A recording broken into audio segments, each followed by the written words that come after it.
When I arrived to the Salvation Army Southview Heights on March 1, 2021, I was informed that this was one of the hardest places to live. As I began to interact with the tenants, I quickly saw why it was characterized as a kindergarten for older adults. It didn't take long for me to realize that closing my door and limiting your activities to your room makes life here a lot easier and 100% safer. The Salvation Army is a gold mine for certain personnel. It's getting so bad here that on March 25, 2024, they issued a letter requesting that each tenant install a security camera system in their apartment. Despite the fact that I was brought here with the full intention of dying, I truly believe that the Salvation Army would provide me with the best treatment and care. However, I quickly learned that the Salvation Army Southview Heights is an assisted living home that does not provide care. Workers cannot assist. They are highly encouraged to just call 911 if you fall. They are not supposed to pick you up. Even tenants are not to aid. The Salvation Army facility has two sides, one where guests do not wear masks, and the one that I'm in, all guests must wear masks. Despite having the same halls, dining area, and chapel, the Salvation Army is a one-way street. They brought all of us here to die. When you achieve your objective, they will put your photo on the board. In 4 consecutive instances, the Salvation Army told me not to socialize with staff members. This directive came from my workers and the building's manager. Before Christmas this year, the Salvation Army held a town hall meeting for all residents. Do not socialize with staff. Allow me to share an interesting anecdote. Every year, a Christmas box is prepared for the staff. This year, the box contained an impressive sum of over $4,800. This money comes from the tenants and their families. While this is admirable, the tenants expressed their distrust in the management's ability to count the money accurately. Consequently, 2 tenants were required to be present during the counting process. Before I arrived at the Salvation Army, I received monthly benefits exceeding $300 for rent through my enrollment in the Shelter Aid for Elderly Renters, SAFER program. This program was a lifeline for me, ensuring that I could afford a secure and pleasant place to live, as well as medical care, as an older person on a fixed income. This program compensated me for my pharmaceutical coverage. Because I currently live at the Salvation Army, and my doctor prescribed an outside pharmacy, PharmaCare only covers 75% of my prescriptions. I now pay 25%. The Salvation Army just advised me that if my doctor used the Salvation Army pharmacy, I would not be required to pay anything. My PharmaCare bill is $467.87 for the months of January 1st to December 31st, 2023. Unfortunately, this essential benefit has been terminated.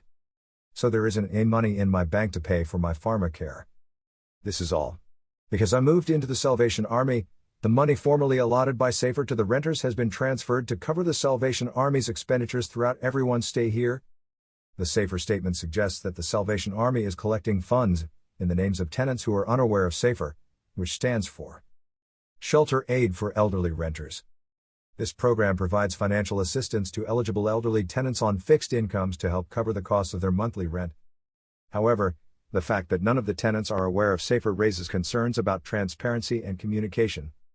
The reason I was enrolled in the Shelter Aid for Elderly Renters, SAFER program is that I'm only making $1,614.78 per month. Prior to my arrival at Salvation Army Southview Heights, I had a complete evaluation. The Salvation Army painstakingly examined every part of my background, hoping to get extensive information about my personal history, as well as all tax and financial information. On March 1, 2021, I moved into the Salvation Army. My monthly government check is $1,614.78. The Salvation Army took 70% of this amount before deductions plus cable, $30. Telephone, $26.20. Hydro, $18.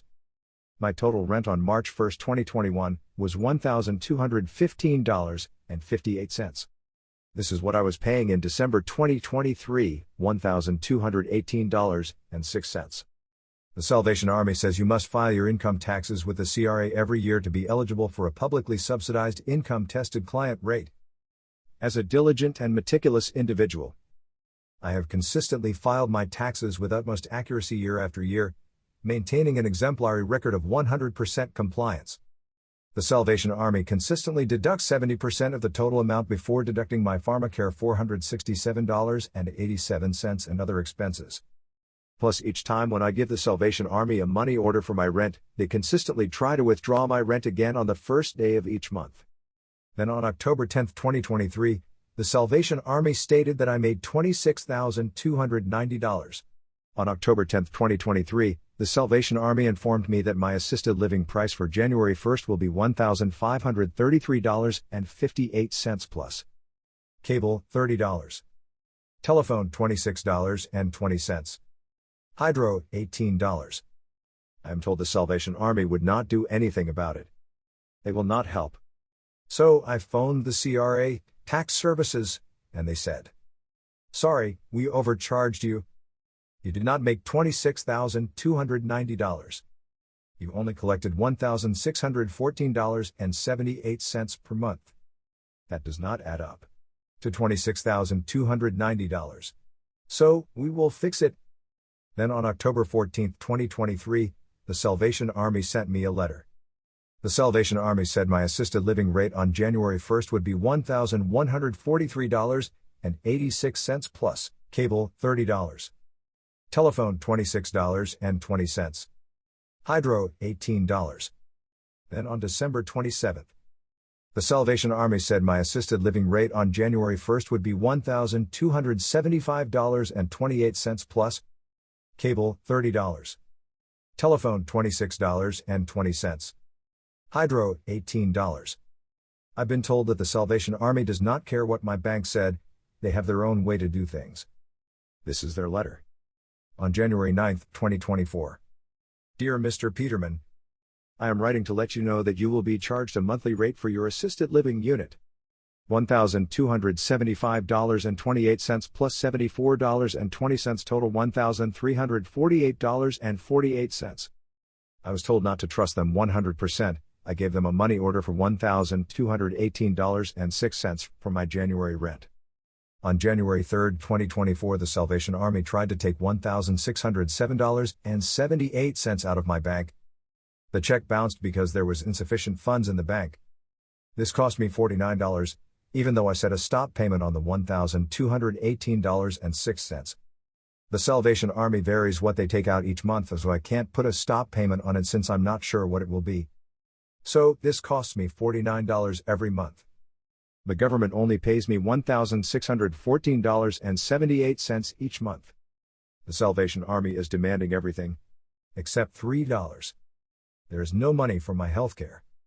The Salvation Army just advised me that if my doctor used the Salvation Army pharmacy, I would not be required to pay anything. My pharmacare bill is $467.87 for the months of January 1st to December 31st, 2023, because I cannot pay this bill. I've been advised to relocate or go to the hospital every day for my medicines. The Salvation Army will phone 911 every day to take me there. I've been advised to call the police. What should I do? Do you think I should just move so I can buy my medicine, or go to the hospital every day and take a bus back? I'm Commissioner Ken Hodder, National Commander of the Salvation Army. There is too much at stake right now for the people we serve for there to be any confusion about what the Salvation Army stands for. So let me be clear. We believe only in the Bible.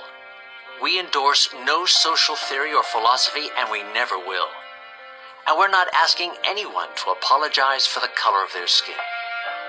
We believe that all of us are made in God's image, and that He loves all of us equally, and that racism is totally incompatible with Christianity. We apologize for any confusion the Salvation Army has caused on this, but right now, there are lots of people who need our help. They need your help. So join us in meeting human needs in Christ's name without discrimination. Merry Christmas.